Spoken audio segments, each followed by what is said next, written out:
Hello everyone. Diploma course के 4th और 6th semester के सभी वीडियो देखने के लिए चैनल को सब्सक्राइब करें। तो आइए वीडियो को शुरू करते हैं। इससे पहले हम लोगों ने ओवरहेड लाइन पर सभी प्रश्नों को पढ़ा। आज हम अंडरग्राउंड लाइन पर एक क्वेश्चन को पढ़ेंगे। अंडरग्राउंड का पहला क्वेश्चन है।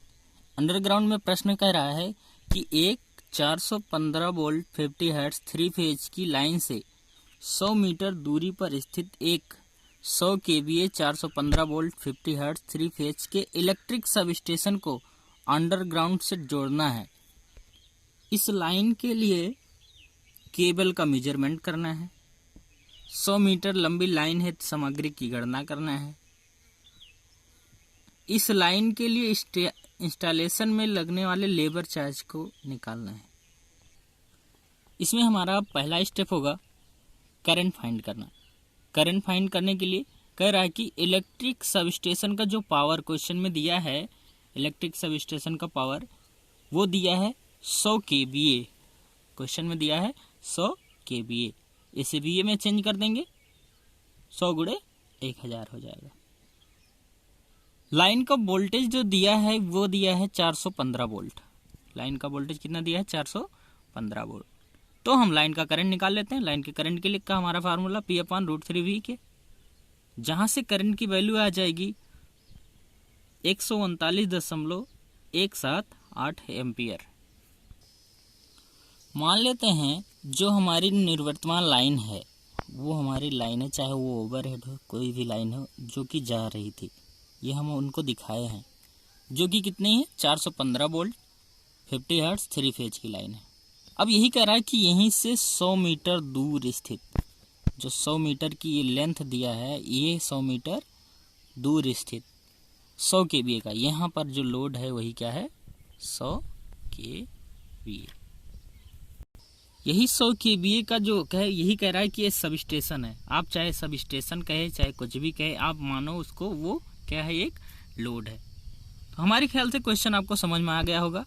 अब हम लोग सामग्री की गणना करते हैं। अभी हमने करंट फाइंड करना आपको बताया, जहां तक कि आप लोगों ने करंट को फाइंड किया। तो करंट को फाइंड करने के लिए अब हम लोग केबल की साइज को कैसे निकालेंगे? हमारी करंट केबल की साइज निकलेगी करंट के आधार पर। करंट कितनी आई है हमारा? इस करंट के आधार पर करंट को कैरी करने के लिए जो केबल प्रयोग करेंगे वो 3.5 कोर की होगी, PVC केबल होगी। अब इनके आधार पर हम 95 mm² का केबल प्रयोग में ले आएंगे। तो हम लोग देखते हैं कि इसी अंडरग्राउंड लाइन में हमारा कौन से जनरल रूल्स प्रयोग होते हैं। जनरल रूल्स हमारा है कि अंडरग्राउंड लाइन को स्थापित करने के लिए सबसे सस्ता और प्रचलित विधि डायरेक्ट लेइंग मेथड होती है। अभी हम आगे बताएंगे डायरेक्ट लेइंग मेथड क्या होता है। डायरेक्ट लेइंग मेथड में केबल को जिस मेथड से ले जाया जाता है उसकी विड्थ कम से कम 45 सेंटीमीटर और हाइट 60 सेंटीमीटर रखते हैं। ये रूल है हमारा इंडियन इलेक्ट्रिसिटी 1956 से। केबल को अप्रॉक्सीमेट 5 मीटर लंबी GI पाइप द्वारा अर्थ तक, मतलब जमीन तक ले आया जाता है। अभी इनको भी हम क्वेश्चन में हम दिखाते हैं आपको। केबल की लंबाई में पड़ने वाला प्रत्येक जॉइंट को केबल बॉक्स द्वारा सील होना चाहिए। जहां भी जॉइंट हम आपके लगे, जैसे एक केबल खत्म हुई, दूसरी केबल हमें स्टार्ट करनी है, तो यहाँ पर केबल जॉइंट जो लगेगा वो क्या होना चाहिए? कैसे होना चाहिए? सील होना चाहिए। केबल के दोनों तरफ 4 से 6 मीटर की लंबाई का लूप बनाकर स्थापित करेंगे। अंडरग्राउंड लाइन में सबसे मेन जो इक्विपमेंट्स है, जो मेन इक्विपमेंट है वो क्या है? हमारी केबल। केबल की गणना हम किसके आधार पर करते हैं? उनकी करंट के आधार पर। तो आपको हम एक छोटा सा टेबल दिखाते हैं जिनकी जो साइज है और उनकी रेटिंग के आधार पर हम उनकी साइज को इनको दिखाए हैं। फॉर एग्जाम्पल, जैसे 60 एम्पियर की करंट यदि आती है कहीं पर किसी लोड का जो करंट आता है कितना है 60 एम्पियर आए तो वहाँ पर 16 mm² की केबल प्रयोग में लाएंगे। 70 का आता है तो हम 25 mm लगाते हैं। यदि 92 एम्पियर आती है तो हम 35 mm लगाते हैं। यदि 110 आती है तो 50 mm² का क्या केबल प्रयोग में ले आते हैं। तो आप एकदम ध्यान से देखिएगा कि अभी करंट निकालेंगे, जब भी यहाँ से करंट निकाल रहे होंगे आप लोग, तो लगभग हमेशा लगभग क्वेश्चन में आपको 110, 135, 165, 185, 210 इतने करंट लगभग हर क्वेश्चन में आते रहते हैं हर बार। और हम जो केबल उसी में प्रयोग करते रहते हैं, यहीं से यहीं तक हम केबल को प्रयोग में ले आते हैं, लगभग 50 से लेके 150 तक की केबल को। लेकिन कभी कभी क्या होता है, कम या ज़्यादा हो भी सकता है, लेकिन अक्सर सब लोग लगभग इतना या तैयार कर लोगे तो आपको पता चल जाएगा कितने केबल हमको, कितने mm की केबल हमारे प्रयोग में ले आनी है वहाँ पे। तो यहाँ पर ये छोटा सा टेबल आपको पूरा दिख रहा होगा। इस टेबल को लगभग आप तैयार कर लेंगे तो यहाँ पर कितने mm की केबल लगाएंगे उसमें आपको प्रॉब्लम नहीं होगी।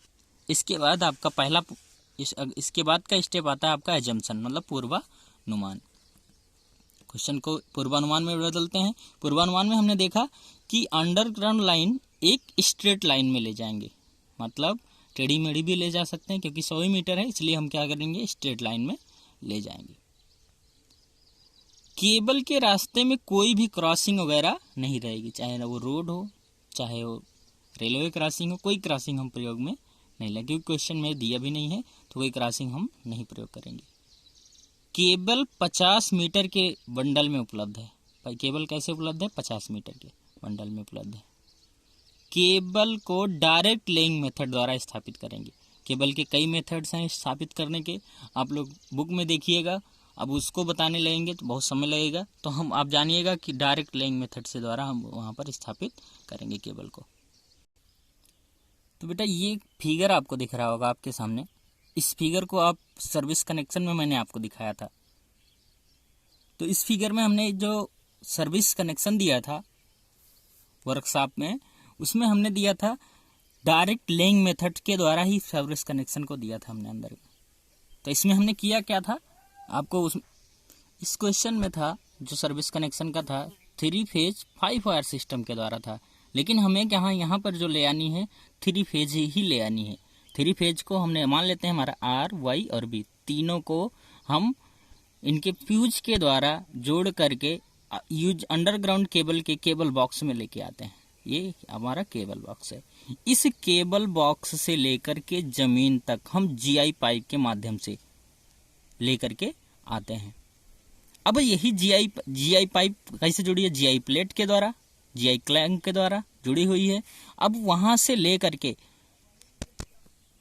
इसके बाद यही जीआई पाइप जीआई क्लैंप के साथ हमारा जो वर्कशॉप था, या फिर यहाँ पर हम सब स्टेशन माने हैं, सब स्टेशन तक ले करके हम अपनी जो अंडरग्राउंड केबल है उसके माध्यम से लाए। अंडरग्राउंड केबल में सबसे पहले नीचे हमने बालू बिछाया, ऊपर उनकी ईंट है, उसके बाद स्टोन पाइप के सहारे केबल को अंदर तक ले आए हैं। Estimating and casting of underground line. तो इसमें भी हमने क्या दिखाया, सबसे अब name of material with specification, कितने की हमें आवश्यकता है, आवश्यक मात्रा, उसकी यूनिट, उनका रेट, उनकी कास्ट, उनकी रिमार्क। रिमार्क मतलब कौन कहाँ पर कितना प्रयोग होगा, कौन कहाँ पर प्रयोग होगा वो रिमार्क में आ जाएगा। अब तो आज तक हमने इनको दिखाया नहीं, इसमें भी नहीं कोई दिखाएंगे, फिर भी दिखा दीजिएगा आप। पहला इक्विपमेंट क्या है, 95 mm² का इंसुलेटेड केबल है, जिनकी हमें आवश्यकता है 120 मीटर की। रेट इनका 120 रुपये प्रति मीटर है, 14,400 रुपये इनकी कास्ट आ जाएगी। अगला पॉइंट है आपका टर्मिनल केबल बॉक्स है। केबल बॉक्स की संख्या कितनी है, 1। इनका रेट है 112 रुपये, इनकी कास्ट हो जाएगी 112 रुपये। केबल ग्लैंड, इनकी भी मात्रा कितनी है, 1।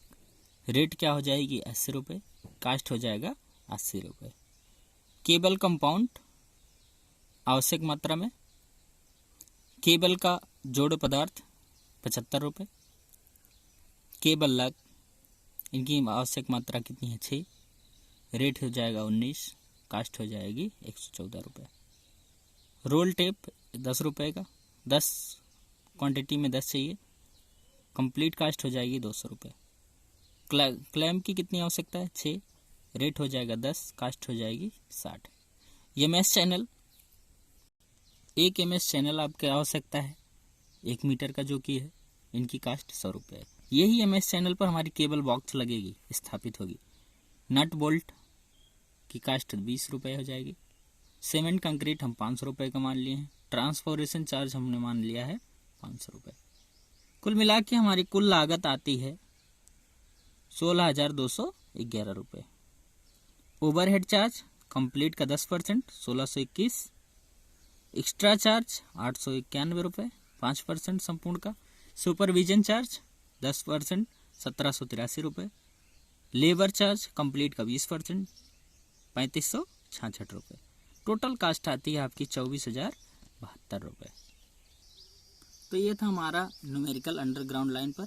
नेक्स्ट लेक्चर में हम लोग एक और न्यूमेरिकल को पढ़ेंगे इसी अंडरग्राउंड लाइन पर।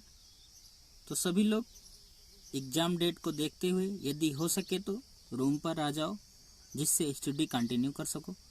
यदि घर पर सभी लोगों की सुविधा हो, पढ़ने की अवेलेबल हो, तो आप लोग घर पर ही रहें और पढ़ते रहें। धन्यवाद।